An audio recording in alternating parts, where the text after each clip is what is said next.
Hey, my name is Mike, and as part of my How to Start a Junk Removal Business series, I'm going to share with you a call script that we use to answer the phone when we get calls for junk service. I call it a call script, but it's really more of just kind of like a list of concerns because when you're talking to people on the phone, they don't necessarily know their part of the script. They'll just start blurting out information.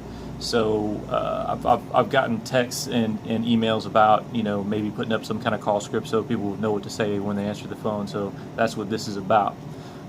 First of all, when you answer the phone, try to answer it with energy. Don't just say hello or this is Joe with blah junk removal. Be like, put some energy in your voice. Be like, hey, this is Mike with Snap Junk Removal. How can I help you? At which point they'll just start spewing information. Usually the first thing they'll ask is, well, how much is your service? But you can't just tell them exactly how much your service is without asking a few questions first. But yeah, so first of all, just start off with, hey, this is whatever your name is, whatever your company name is, and how can I help you? And by the way, all this is going to be in a Word document I'm going to post with this video, so you'll have all the questions and kind of the concerns or notes beside them, so you can apply it in your own way. All right, the second question is you need to figure out what side of town they're on, just to make sure you even service their area. So ask them, hey, okay, what side of town are you on, just to make sure we can even help you, before you continue on with the conversation, because you'll get a lot of calls from people that are out of your area or they're on the outskirts of town, which is the reason they can't get a hold of anybody to help them in the first place. And then after that, you want to ask them what kind of junk do they have, which they may have already told you whenever you asked them how you can help them, but like I said, it's a list of concerns. At which point, you need to figure out if they have construction waste, furniture, household trash, garage junk, or a demolition job to do, but we'll go into more detail. I'll just run through the main questions at first. After that, you need to figure out where the junk is located. So ask them, hey, what part of your house is the junk in, or is it in your backyard, front yard, garage, or if it's a business, is it in storage, or there's lots of places the junk can be located, and that might affect your price and how long it's going to take, or whether you even want to take the job on. And then also the next question is you need to figure out when they want this done. Are they in a hurry? Do they need it done today? Or they need it done a week from now, or are they just getting pricing, which is going to happen a lot. You'll get a lot of looky-loos just looking for a dollar amount so that they can make plans. But yeah, just figure out what kind of timeline they're on.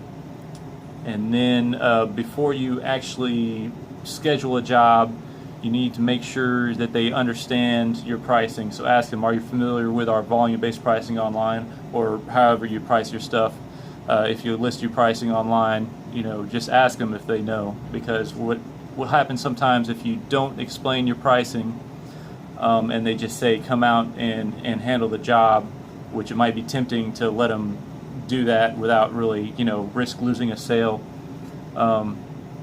You might get out there and load up some trash and then give them the price, and they'll think you're crazy.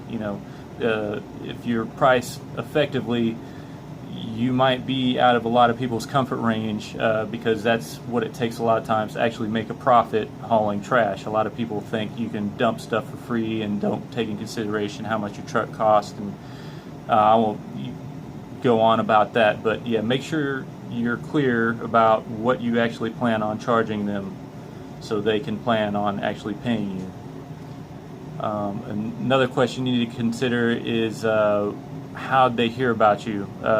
If you're tracking your advertising and what you're spending on advertising, you want to get some feedback about how people are finding you. So if you're spending money on Home Advisor, for instance, and nobody's finding you on there, well, maybe it's better just to spend more time posting free Craigslist ads, or posting free in the Facebook beg, borrow, buy, sell groups. And finally, when you're about to get off the phone, say, okay, I have all the info I need. We have you penciled in for this date at this time. Our guys will give you a 30-minute heads up when we're on the way. See you then. Just to let them know that you've got them penciled in, and they'll know when to expect you, so they're not calling you on the day of, 2 hours before you're supposed to get there, wondering when you're supposed to get there. And so they're not left, what do you call it? Just kind of guessing, Make sure they know you're going to give them a heads up when you're actually on the way. All right, so back to the top. Let's talk about some of the more in-depth considerations whenever you're asking them these basic questions. First of all, what kind of junk did you have?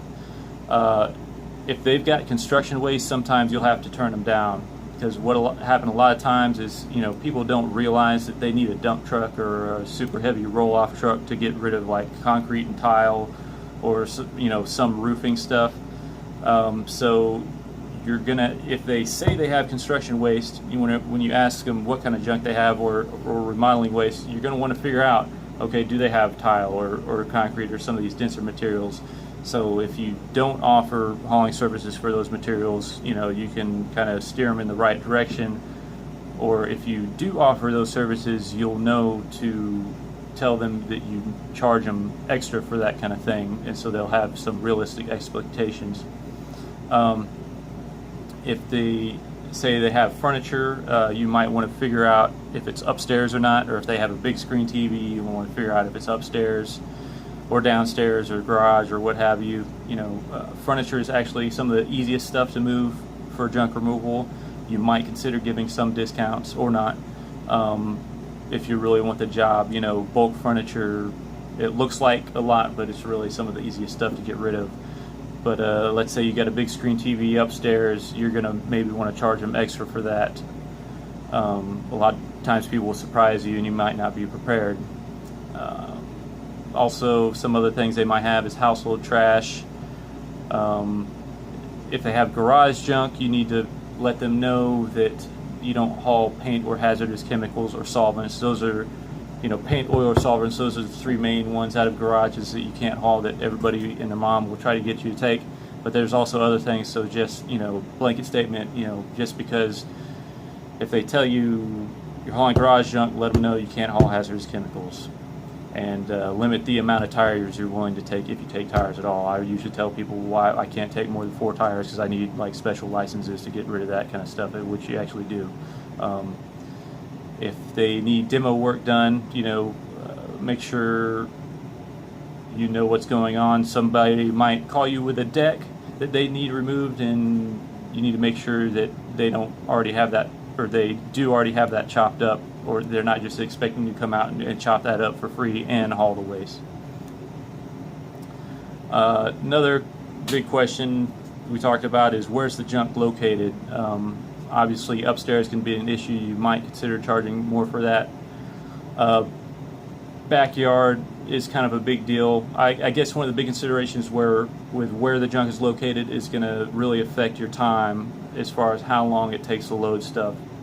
So for instance, construction waste in the backyard, to fill a 15 or 16 cubic yard trailer or container, it might take 2.5 hours, because you have to physically transfer everything from the backyard to wherever you can park a trailer. As opposed to like a garage, you can fill a trailer in 15 minutes or less. Literally, we've done it before. So that might affect your price or how you're going to schedule jobs for the rest of the day. So figure out where all this trash is located. So there's upstairs, there's backyard, there's garage. Some people have stuff in their attic.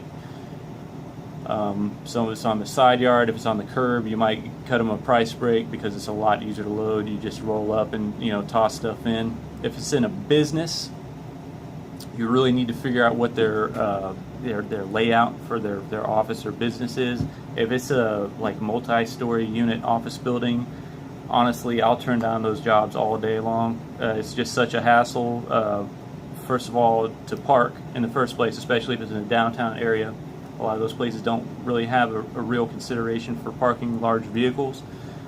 So you'll have to park it in some far away location where you have to walk all the trash just to get it to load it into your container. And then you got to consider, in an office building, if you're going to have to go down elevators, Will the stuff you're moving fit in an elevator? I've done a job where they had these huge desks that we couldn't even barely get through the doors, and then we had to worry about breaking the glass on the elevators. Not to mention a big executive table that was literally 12 feet long.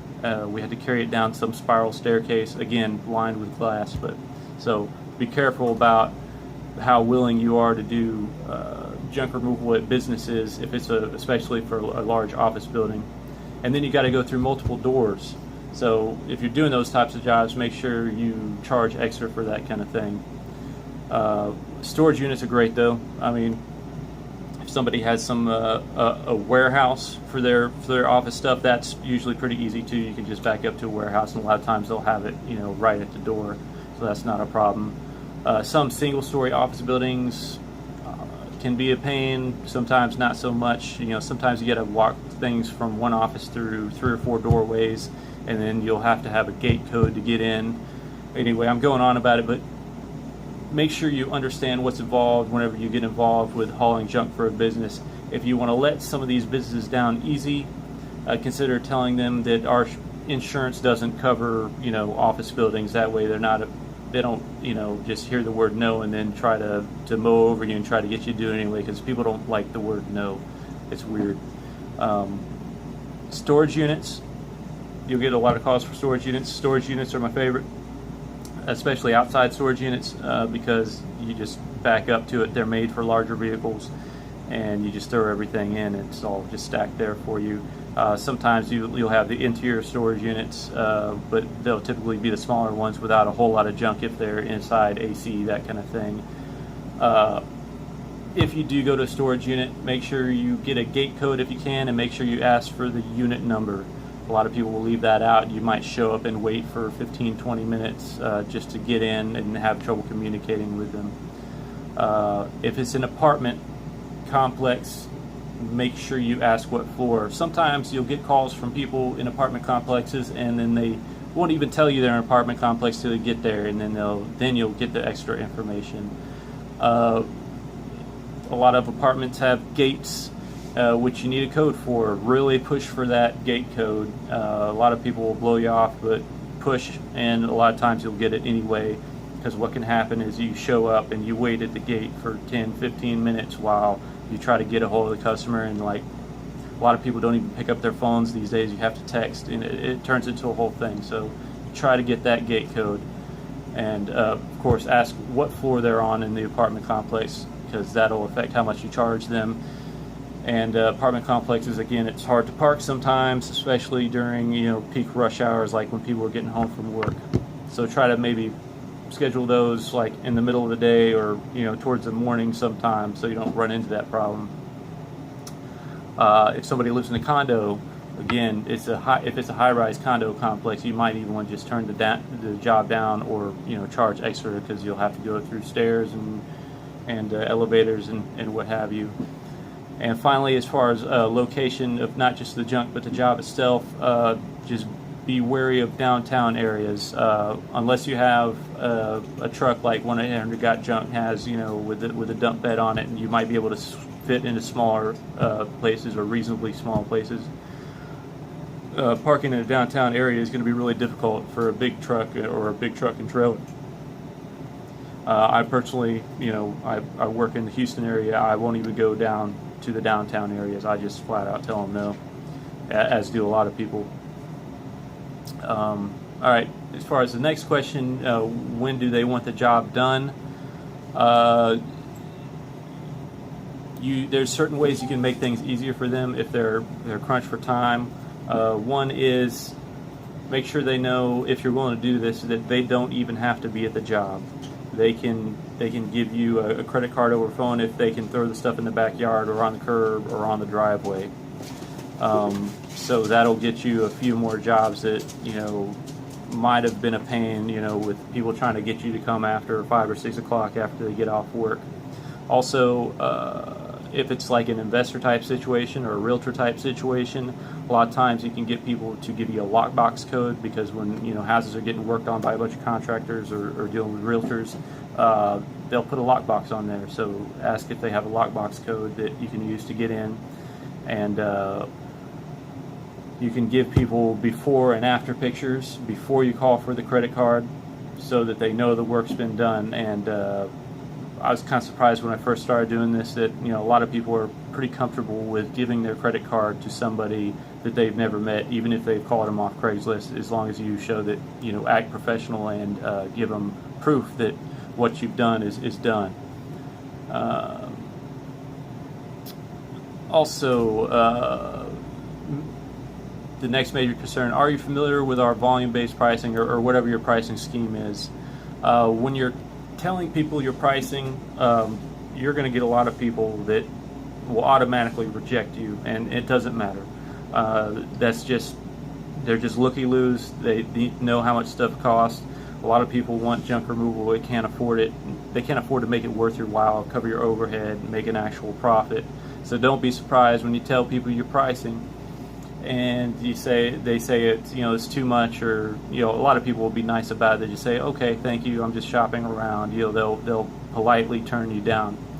But to help yourself against more people rejecting you, when you're giving people pricing info, I think it's helpful to be a little bit salesy and tell them what all you're going to do for them before you tell them the price. It's a matter of reciprocity. Whenever you say this is a benefit, this is a benefit, this is a benefit, oh, and this is how much you charge. So, for instance, what the basic script we tell people is, we come out with 2 men in a 16-foot landscaping trailer with 4-foot high sides. You point to what you want gone, and our guys will do all the loading and lifting for you. To fill the trailer all the way is $400 plus tax, but it's prorated, so halfway full would be $200 plus tax, or 1/4 way would be $100 plus tax, for instance. Price includes all the loading and disposal and hauling. So that way they know it's not just $400. There's a range, and they're getting things in return. We don't just show up and the trash magically appear. We have to load everything for you, and we have to pay to dump it, and we have to travel there and show up on time, and you get the basic idea.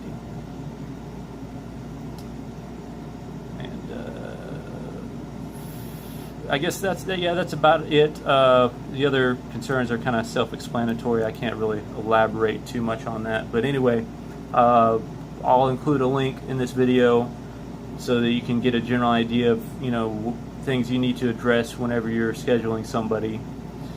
And if you want to read a book on how to start a junk removal business, I wrote one.